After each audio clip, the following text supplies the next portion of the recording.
Stop. One breath. Before you say a single word, answer this. Do you still believe people respect the arguments you make, or the atmosphere you carry? Do you still think the right sentence will rescue a weak presence? Here's the dangerous truth you were trained not to see. Most rooms decide before you speak. Decisions are made by pupils, pulses, and posture, then justified by paragraphs. If your presence has no gravity, your logic becomes decoration. If your presence bends the air, your words arrive with weight they didn't have to earn. You're judged by what can be seen and reached, not by what you secretly intend. You're about to install a system, 10 hidden presence tactics that build aura without theatrics. We'll map all 10 now and wire the first 3 into your muscle memory today. Short, boring behaviors, done precisely, make rooms behave. Not manipulation, control. Not for cruelty, for clarity. Here's the full map you'll master across this series. 1. Tempo ownership. 2. Entrance framing. 3. First gaze calibration. 4. Spatial claim. 5. Silence windows. 6. Voice floor. 7. Signal wardrobe. 8. Hands and stillness. 9. Third-party echo. 10. Exit seal. You won't memorize these, you'll live them. Today, we go deep on the first 3. The others are coming, don't blink. Tactic 1. Tempo ownership. Rooms move at the speed of the most anxious person until someone with a slower pulse sets the clock. That's you. Before you cross a threshold, you reduce speed by 5%. Your walk is unhurried but efficient. Shoulders down and back. Chin level. When greeted, you let the hello land, nod once, then answer. 2-beat pause before your first sentence. You aren't doing theater, you're setting metronome. Why this works? Tempo is felt, not argued. People fall into the pace of the most regulated nervous system in sight. The anxious talk fast to prove worth. The anchored move slow to prove nothing. You will feel naked the first few times you don't race to fill the air. Good. Naked is honest. Honest is heavy. Install it like this. At the door, exhale longer than you inhale. 4 in, 6 out. Step in. Survey the whole scene once left to right, no scanning. Plant your feet hip width, weight through the midfoot, not heels. When someone fires the first question, nod, then give a 2-beat pause so their words stop echoing in your chest. Start with nouns and verbs, not apologies and caveats. If you need context, you add it after the decision, not before. Tactic 2. Entrance framing. Rooms adopt the story you walk in with. Either you let them write it for you, or you pre-write it with 3 silent choices: placement, anchor, and pre-signal. Placement. You avoid doorside seating and center stage grandstanding. You choose the seat with stable sightlines, you can see most faces, and a clean exit. If it's standing, you place your back to a surface, pillar, wall edge, not a void. It reads as command without looming. Anchor. You set one object in front of you, a closed notebook, a single pen, a slim folio, and you keep it still. The thing is not for fidgeting. It's your visual anchor that makes everything else around you look noisier by comparison. Pre-signal. Your first 30 seconds show you're oriented to outcomes and rhythm. You are narrating nothing, because narration is for people seeking permission. Presence is for people who give direction. Kill these entrance mistakes forever. Rushing into a seat that traps you. Dumping your bag open like you live there. Smiling too widely for too long because you're afraid to be misread. Launching into updates uninvited. Instead, choose your ground, set your anchor, radiate readiness. Presence is not dominance, it's definition. You define how this will go before anyone asks how you feel. Tactic 3. First gaze calibration. Your eyes decide rank before your mouth does. Scattergazing reads as junior. Stare-downs reads as threat. Calibration is attention in slices. Scan the room once to gather, left to right. Land your gaze first on the agenda owner or host. Give them a full second look that says, "I'm here," without a smile grimace. Then redistribute micro-looks to 2 additional nodes, the most skeptical face and the quietest ally. That triangle becomes your initial circuit. When you speak, you let your eyes complete that triangle slow. When you're interrupted, your eyes return to the host before you continue. It signals that process, not volume, decides whose turn it is. Calm. The aura is unguarded and unhurried because you trust your calibration. If anxiety spikes, you'll feel the urge to pepper the room with glances. Don't. Rerun your triangle. 1, 2, 3. People follow faces that don't ask for reassurance. You're not asking, you're guiding. Let's wire all 3 tactics into the places you actually live. Old you spins, talks walking, bleeds tempo. New you keeps stride, smiles minimally, and says, "I review at 2." 2 beats, then you move. That isn't cold, that's range. You just told the hallway your presence isn't a sponge, it's a schedule. In the meeting you didn't call, your entrance framing saves you from performing. You take the chair with visibility, not spotlight. You set your folio still. You let 5 seconds of quiet do the persuasion paragraphs used to do. That silence isn't empty, it's heavy, and the room feels it. In interviews, as candidate or interviewer, first gaze calibration is currency. Then eyes back to the host to hand them control. Interviewer you asks one clean question, then stays quiet. The anxious will flood the space. The anchored will compress. You're not hunting charisma, you're screening for composure. We need an ethical frame, or this becomes cosplay. Machiavelli's appear to have is not a license to counterfeit character. It's a reminder that rooms must see competence before they consent to be led by it. If you slow the room and then miss your promise, your aura curdles into arrogance. Appearance without outcome is a rented mask, and rental periods end. So your rule is non-negotiable. Never signal what you can't sustain. If you need to grow into a signal, shrink the signal until it's true. 2 micro drills you can do today to make this real. First, the doorway reset. Every threshold you cross, office, call, dinner, inhale 4, exhale 6, then step through 1 beat slower than your last step. Second, the triangle gaze. Before you speak in any group of 3 or more, pick your host, skeptic, ally. Speak across that triangle only. 10 reps and your eyes stop begging.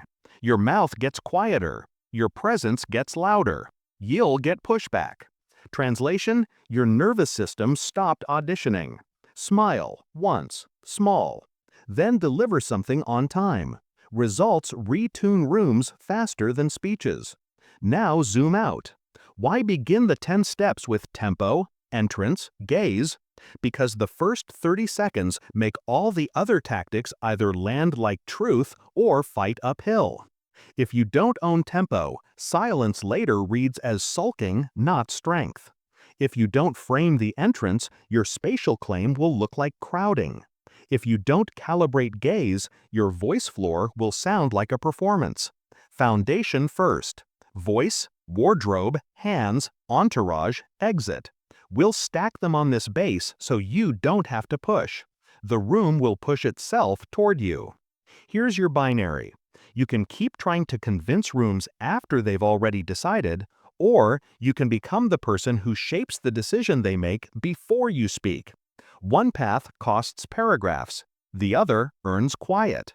If this gave you handles you can use today, like the video, subscribe, and ring the bell, because part wires tactics 4 through 6, spatial claim without threat, silence windows that make people self-correct, and a voice floor that sounds like a decision, not a suggestion. Stop. One breath. Before you explain, justify, or give context, Ask yourself this: do you still believe rooms respect the best reasons or the best rhythm? Do you still think louder words fix a weak signal? Here's the dangerous truth you were trained not to see. People decide who you are by how you take space, how you use silence, and how your first sentence lands. If your body says permission, your words become requests. If your body says position, your words become decisions. You laid the foundation in part 1, tempo ownership, entrance framing, first gaze calibration.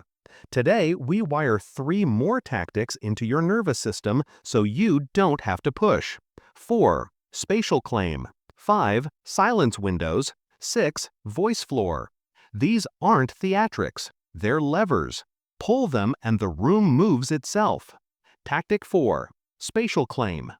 Presence isn't about size. It's about edges. People read your edges, the borders you draw between you and everything else, and they decide your rank from there. You claim space by definition, not aggression. 2 rules. Choose ground, set angles. Choose ground means you position yourself where your eyes can see most faces and your back has support. Pillar, wall edge, chair with a view, not a void. A supported back reads as calm command. A floating back reads as chase. Set angles means you adopt a 30 to 45 degree stance toward the group instead of square on. Square on reads as confrontation. Soft angle reads as ownership without threat. Micro behaviors you can install today. The bag rule: nothing sprawled. Your bag stays closed and vertical at your chair leg. The chair rule: half a palm of daylight between your back and the chair at first contact. The table rule: one object, still. A closed folio or a single pen placed parallel to the table edge. Stillness makes everything else look noisy. People calibrate to still points. Someone encroaches, leans into your zone, crowds your shoulder, taps your screen. You don't flinch back, pray cue, or SWAT, threat cue. You reclaim with an inch of drift. You pivot your hips 10 degrees away, re-anchor your folio, and return your gaze to the host. They'll feel it even if they can't name it. Machiavelli gave you the animal blueprint for this blend of calm and edge. A prince ought to choose the fox and the lion, because the lion cannot defend himself against snares, and the fox cannot defend himself against wolves. Spatial claim is exactly that. Fox in where you stand, lion in how you hold it. Fox finds the angle that avoids traps, bad sight lines, dead corners. Your aura does the talking. Your mouth stays free for decisions. Old you freezes in the traffic and gifts your edge a lay. New you steps 2 paces to a wall edge, back supported, sets a 30-degree angle to them and says, send 3 lines by 2.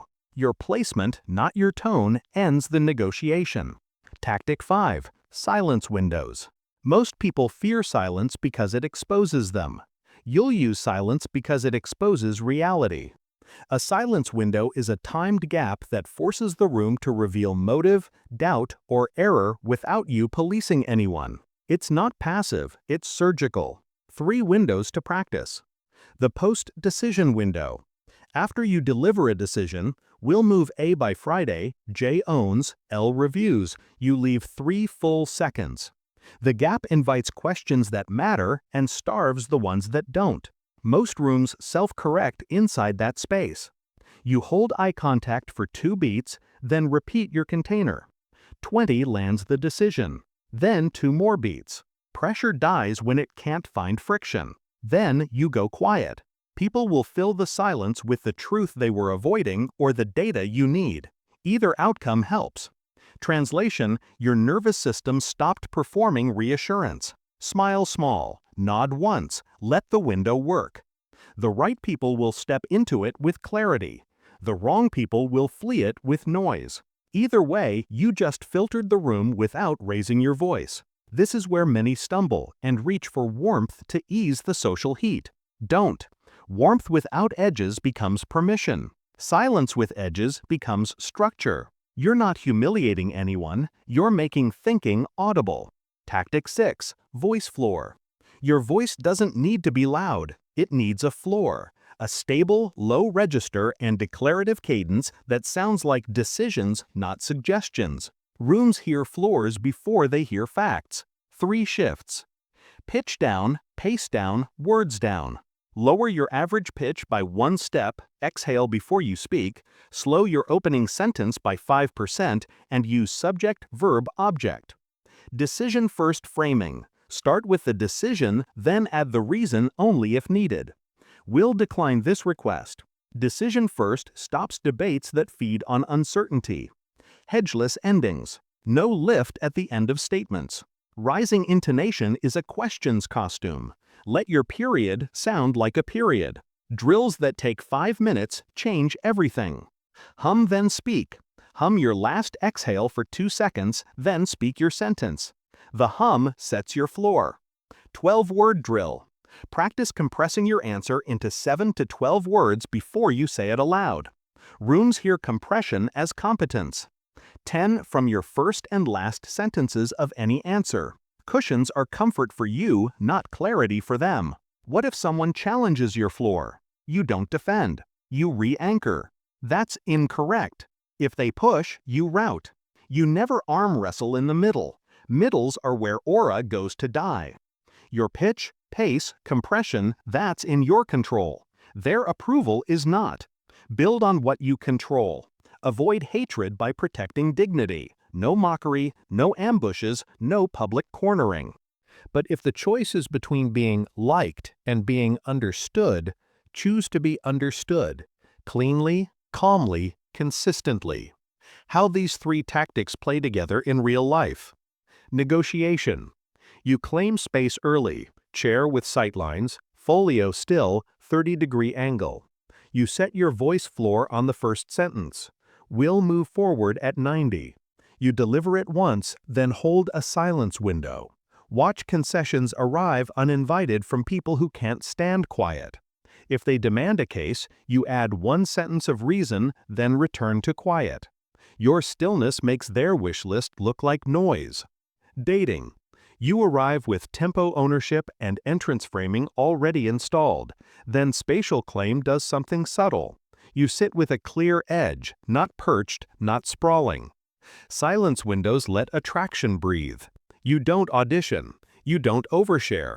Your voice floor shows you're not there to be chosen, you're there to choose together. Safety lives in steadiness, not speeches. Team leadership. The update meeting starts to drift into storytelling. Your voice floor, low, slow, clipped, prevents a debate from becoming a group therapy session. People leave relieved because boundaries are a kindness. Ethics, so your aura doesn't rot. These tactics are knives that cut both ways. Silence without accountability is manipulation. Space without respect is bullying. Voice without listening is theater. The standard is simple: signal clean, deliver cleaner. If your presence buys you the room's attention, you owe the room outcomes that justify the signal. Otherwise, your aura becomes costume, and costumes tear in the rain. 7-day wiring plan. Day 1. In every doorway, exhale longer than you inhale and enter 5% slower. Day 2. In every group, pick host skeptically. Hold that gaze triangle. Day 3. Choose a chair with support. Keep a palm of daylight before your back rests. Day 4. Practice the 3 silence windows once each: post-decision, pressure, error. Day 5. Do the 12-word drill on every ask you make. Day 6. Record 1 talk. Cut hedges from first and last sentences only. Day 7. Audit your edges. Where did you retreat? Where did you overreach? Reset. People will notice. Some will test. They'll crowd your shoulder, prod your silence, poke your tone. Don't explain. Redo the behavior. Space, window, floor. Repeat. Rooms recalibrate to consistency. Your aura will feel like weather: quiet, steady, undeniable. Stop. 1 breath. Before you reach for the perfect sentence, ask yourself this: do you still believe polish beats signal? Do you still think people hear your arguments before they see your edges? Here's the dangerous truth you were trained not to see. The room reads your surface and decides your substance. If your surface is noisy, your message fights uphill. If your surface is disciplined, your message arrives pre-approved. 500 years ago, Machiavelli said the quiet part out loud. Men decide by sight, then justify by story. Your task now isn't to become louder, it's to become clearer, so still that others rearrange around you. Lock it in. Drop this to reset your system.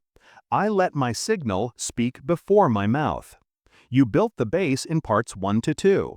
Tempo ownership, entrance framing, first gaze calibration, spatial claim, silence windows, and a voice floor that sounds like decisions, not suggestions.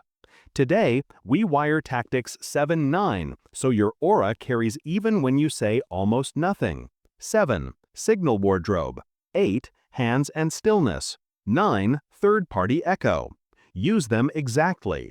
These are small hinges. They swing heavy doors. Tactic 7. Signal wardrobe. Clothes don't make authority. They telegraph it. Most people dress to be noticed. You will dress to be understood. Your aim isn't fashion, it's frictionless recognition, so the eye labels you before the ear decides you. Think uniforms, not outfits. One palette, one silhouette, one repeatable logic. Quality versus logo, fit versus trend, texture versus pattern. Why it works. The brain burns calories on change. Predictable signals free processing power for your words. Unpredictable signals steal it. Rules that will save you from the costume trap. Choose a quiet base and a single point of density. A deep jacket, clean knit, or crisp shirt that fits your shoulders, not your ego, paired with calm trousers. If something pops, only one thing pops. Texture, not noise. Shoes are policy. Heavy soles for command, sleek soles for glide. They are clean or they are wrong. The floor hears before the room sees. Your watch, pen, or folio is not a flex. It's an anchor. Solid, minimal, reliable. If it jingles, it's lying. Grooming is a timeline cue. Fresh trim, clean nails, restrained scent. If your hair and hands look neglected, your calendar reads chaotic, even if your calendar is perfect. 2 scripts people won't notice but will feel. When someone compliments the look, don't break your frame with a 5-minute backstory. Then land your outcome. The compliment was a test. Will you dissolve or decide? If a room is overtly casual and you arrive elevated, you don't apologize by stripping layers in a panic. You remove one layer slowly, jacket off, sleeves one clean roll, and keep your base intact. You just signaled adaptability without surrender. Is this manipulation? No, it's alignment. Machiavelli's principle is blunt. People judge by what they can see. Your appearances aren't lies. They are labels that help the eye find the right shelf for you. Remove visual drama, and your presence becomes the loudest thing in the frame. Tactic 8. Hands and stillness. Nothing betrays inner chaos faster than restless hands. Nothing broadcasts inner order faster than disciplined stillness. Your hands are your second voice, visible before audible. You'll run the 2-gesture rule and the anchor rule. 2-gesture rule. You get 2 default moves, one for precision, one for scope. Precision equals index thumb pinch at sternum height, elbow close. Scope, palm down sweep from center to right, small arc, then still. You do not invent a third gesture mid-anxiety. Repeating a narrow vocabulary makes your message feel inevitable. Anchor rule. One hand always knows where to rest, lightly on the folio, the chair arm, or relaxed at the navel. If both hands float, your sentences float. If one hand anchors, your voice gets a floor. Bonus. When you pause, let both hands return to neutral, thumb touching middle finger inside the palm, elbows resting by your ribs. Calm hands make people lean in. Jittery hands make them defend. When someone challenges you, do not jab the air. The air cannot sign a contract. Then land it. Stillness sells certainty. Fidgeting sells permission. A live test you'll see this week. A client or colleague leans forward, voice rising, hands chopping. Old you mirrors the heat and loses the frame. New you lowers pace, drops pitch, and keeps hands small and steady. Their brain will do something it doesn't understand. It will match your regulation, because nervous systems and train to calmer metronomes. You removed the panic. Tactic 9. Third-party echo. Your aura shouldn't rely on your mouth. It should arrive with you. This is where Machiavelli is ice cold and right. The first opinion people form of a ruler's intelligence is by observing the men around him.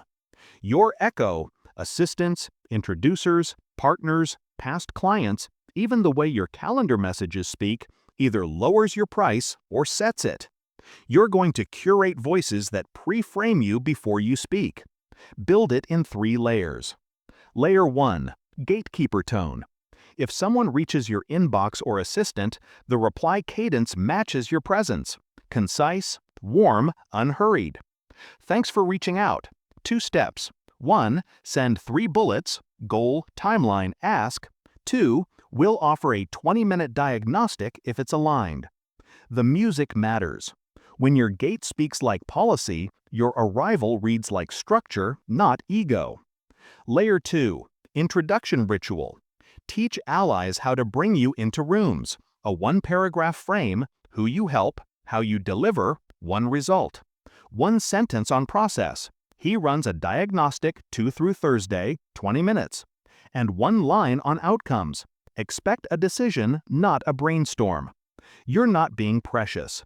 You're removing guesswork so your first minute can do something useful. Layer 3. Public proof. Short receipts, before-after plus lever, posted where your buyers actually watch. Not hype, not reels full of adjectives. When your outcomes circulate from other mouths, your aura becomes a network property, not a performance. Your circle is a mirror. It will reflect what you allow in it. If you surround yourself with chaotic talkers who violate calendars and flood DMs, those waves crash into your edges. Not because you're guilty, because you're near. Choose differently. Reward partners who respect rhythm. Amplify people who ship. Honor the quiet pros who keep promises. Machiavelli again. The company you keep is your first impression. 2 common traps and a clean exit. Trap 1. Borrowed prestige. You stack your site with logos from a conference you merely attended, a brand you barely touched, a person you met once. It reads needy. The fix: shine a harder light on a smaller truth. In a world of cosplay, specificity is magnetism. Trap 2. Passive reputation. You hope people say the right things. That's not strategy, that's superstition. The fix: give language. You didn't script flattery, you scripted accuracy. Ethical frame so this doesn't rot. Third-party echo isn't a choir of yes men. It's a quality filter. You elevate people who raise the room, and they elevate you for the same reason. No messianic cults, no fake testimonials, no buddy passes through your rules. If someone violates your cadence, you prune early and kindly. How the 3 tactics braid with what you've built. You enter with tempo ownership and entrance framing. The signal wardrobe removes visual friction. Hands and stillness make your pauses feel intentional. The voice floor drops decisions. Silence windows let others reveal themselves. The third-party echo makes all of that expected before you arrive. You're not trying to be impressive. You're making it easy for people to treat you as consequential. 7-day wiring plan you can execute without drama. Day 1. Build a 2-row closet. Top row, 5 repeatable tops. Bottom row, 5 repeatable bottoms. Donate noise. Pick 1 anchor, watch or pen. Day 2. Photograph yourself in your uniform, seated and standing. Check shoulder fit, sleeve length, trouser break. Adjust once, stop tinkering. Day 3. Choose your two-gesture vocabulary and practice in a mirror for 5 minutes. Record a 1-minute talk, cut all hand flutters you don't recognize. Day 4. Write your gatekeeper template. Install it as your assistant's and your own default reply. Tidy greeting, 2 steps, 1 boundary. Day 5. Ask 3 allies for an intro ritual they can copy-paste. Give them a 1-paragraph frame and your diagnostic windows. Make it easy to make you look like you. Day 6. Post 1 outcome receipt with the lever used. No adjectives, nouns, and verbs. Day 7. Audit your circle.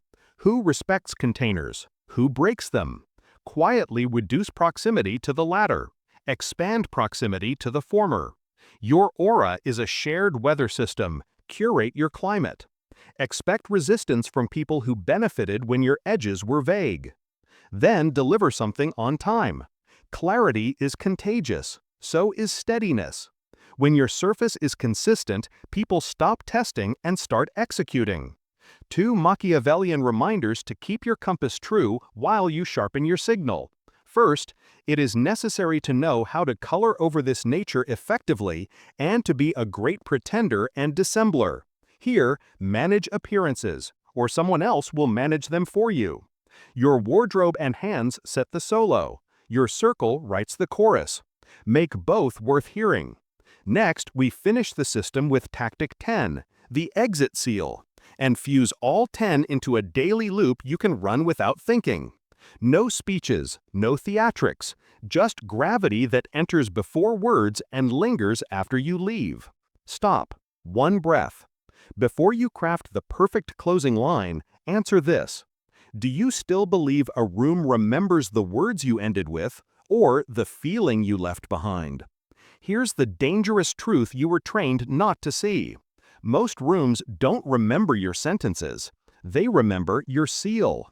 If your exit is sloppy, your arguments leak value. If your exit is deliberate, your presence keeps working after you've gone. Today, we install the final piece, Tactic 10, and then fuse all 10 tactics into a daily loop you can run without thinking. No theater, just gravity. Tactic 10, Exit Seal. The exit seal is a short ritual that hardens your atmosphere into memory. It has 4 beats. Land, ledger, leave, linger. Land. You end on a decision, not a summary. Period. No nervous laugh. You trust the container you set. Ledger. You name 1 reciprocity point, what you owe them and what they owe you. Recap is not groveling, it's glue. Leave. You stand or close with no extra chatter. And go. If you're on a call, the closer is, "We're set, see you Friday." Then you end the call first. You never stall in the doorway. Doorways are where authority dies of small talk. Linger. You let your systems keep speaking after you're gone. A short automatic follow-up arrives within an hour. Decisions in bullets, links, and the next calendar hold. No emojis, no apologies, no paragraphs. Your aura is now in their inbox, in their calendar, and in their head. You created momentum. Why this works? Endings are authority tests. Rooms will try to reopen loops because reopening is easier than deciding. Your seal is not rude, it's merciful. You save the room from the swamp of one more thing by leaving them with movement. The Machiavellian spine for exits is simple. First, timing favors the bold. There are moments you must leave the talk and move the work. It is better to be impetuous than cautious isn't impulsiveness, it's recognizing the window when talk becomes decay and action becomes memory. Second, never turn your exit into contempt. You don't slam doors, you don't gloat, you don't belittle. You depart with clarity and courtesy, firm enough to be felt, clean enough to be welcomed back. Let's wire the exit seal into the places you actually live. In meetings, the last 2 minutes are yours. You watch the clock not to escape, but to seal. Then, decision A by Friday, J owns, L reviews. I'll send the memo at 3, you confirm stakeholders by 10. You stand, you nod once to the host, you're gone. The door closes on certainty, not on small talk. That sound your nervous system hears after? It's relief. That's an invitation to entropy. You end with a path. 2 options: diagnostic next Tuesday, Thursday, or sprint starting the 15th. If they push for send me everything, you agree, inside your container. I'll send the 2-page brief by 3. You didn't play hard to get, you played hard to waste. You end with assignments and dates. Then you follow with a 3-bullet note within the hour. Decision, owner, date. If chatter springs up in the thread, you don't debate in DMs. You paste the decision again. A sealed container doesn't need louder words. It needs the same few words consistently. With friends or dates, your seal is oxygen. You don't ghost and you don't over-explain. You end a great night with a clean, I enjoyed this. You don't wait 3 days, performance, and you don't spiral into paragraphs, panic. You leave certainty and space, the 2 things attraction respects. How exit seal braids with the other 9 tactics. Tempo ownership makes your final beat unhurried, no anxious scramble. Entrance framing gave you placement, exit seal returns you to motion. First gaze calibration lets your last look bless the host and the quiet ally. Spatial claim means you depart from ground you chose, not the corner you were herded into. Silence windows stop the last-minute hijack. You let it hang, then seal anyway. Voice floor makes your final sentence sound like a conclusion, not a hope. Signal wardrobe keeps your silhouette the same at entry and exit. Defined, unbusy. Hands and stillness make your pack-up look deliberate, not rattled. Third-party echo ensures your follow-up arrives in the same music your gatekeeper uses. Spare, warm, exact. By the time you hit the elevator, your aura is already doing work you would have tried to do with a longer speech. Daily loop. So this isn't best behavior, it's baseline. Morning, choose your 2 behaviors for the day. 1 from surface, wardrobe anchor, 2 gesture rule. 1 from sound, voice floor, 12-word drill. Then enter 5% slower. First meeting, no matter who called it, you set 1 process line early. You've told the room what you will do at the end, so the end isn't a surprise. Midday, you'll be tested. Someone will run long, will talk over you, will try to relight an old fire. This is where most people lose the day. You don't. You hold your pressure window. We'll keep to the container. Silence. Pivot to the next line. Afternoon, 2 receipts. Your echo stays present even while you rest. Last meeting, guard the last 2 minutes like a vault. Land, ledger, leave. You just saved the decision from the swamp. Evening, 10-minute audit. 2 questions only. You're not journaling feelings for an hour, you're sharpening edges for tomorrow. What about resistance? They're right, you changed containers, not character. Then deliver something on time. Consistency converts enemies faster than charisma. And the few who still prefer chaos, the ladder you built, diagnostic, sprint, partnership, gives them a polite outside. Ethics, so your seal doesn't rot. Decisive is not dismissive. Exits that humiliate breed the very hatred Machiavelli warned against. Don't sting on the way out. Don't roll your eyes. Don't weaponize silence to make people small. Seal with dignity. Firm, brief, grateful for the work. The standard is simple. Signal clean, deliver cleaner. If you miss a promise, your seal includes a repair. I dropped the ball on Tuesday, refund processed, new date Friday 10. Nothing grows an aura like visible accountability. Advanced, the 2-seal stack for high-stakes rooms. 1 seal in the room, 1 in the network. In room, you do land, ledger, leave. You didn't beg praise, you architected proof. Machiavelli's test about being judged by those around you becomes a tool. Your circle sings the same song you did. Rooms don't forget the chorus. A final field drill to make all 10 automatic. The 30-30-30. For 30 days, in your first 30 seconds and your last 30 seconds of every meaningful interaction, run the checklist. Tempo, entrance, gaze, space, silence, floor, wardrobe, hands, echo, seal. Don't chase all 10 at once. Hit 5 cleanly each time. Rotate which 5 you emphasize. You're not chasing perfection, you're wiring pattern.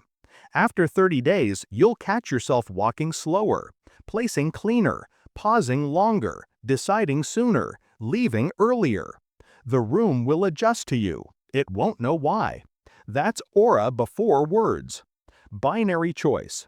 You can keep trying to fix endings with more talking, more apologies, more one more things, or you can seal with clarity and let your systems carry your weight. One path drains, the other compounds.